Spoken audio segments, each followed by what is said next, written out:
Hello, this is Heather Hoffman. I'm back today with another card to share using the beautiful November 2019 kit of the month. I love kind of some of the travel themes in this kit. And I thought it would be fun to pair it up with some map pattern paper. That's one of my favorites for pattern paper, and it goes so perfectly with that travel theme.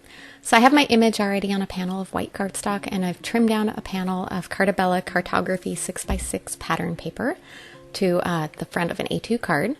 And I'm going ahead and die cutting a stitched border along the side. This uses the Simon Says Stamp Drifting Stitches border die.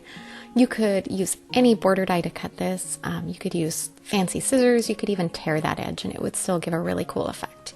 I just thought that this one with the stitched edge kind of gave a neat look.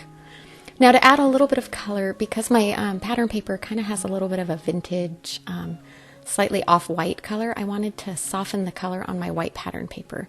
And instead of actually coloring the image, I'm just using a blender brush and antique linen distress ink. This is just the plain distress ink, not the distress oxide, although either would work. And by carefully blending around the outside, it almost looks like I colored around the image, but you saw how quick that went. It really only took a few seconds, so it's kind of a quick way to add some color in reverse, just kind of around the image, and it helps the image pop and kind of makes it blend in better with the pattern paper. Sometimes straight white with that vintage feel, but then cream maybe would have been too much, so this kept it a little bit white in the center, but softened it in so it blended in a little bit better. Alright, now I'm popping that up over the top of my pattern paper with a bit of foam adhesive, and then I'm going to add my sentiment, which is also from this kit of the month, the November 2019 kit of the month. I went ahead and die cut that with a stitched circle die.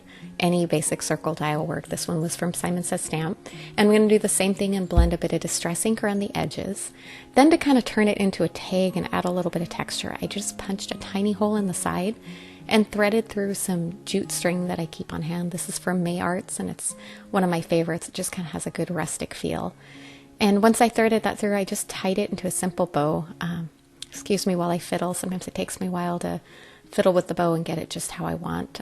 It doesn't happen perfectly usually, and especially I buy that big roll, so as it gets close to the end and it's wound tighter, it tends to be a little more fiddly, but I go through so much of it, it's worth buying the big roll, so I really don't mind too much.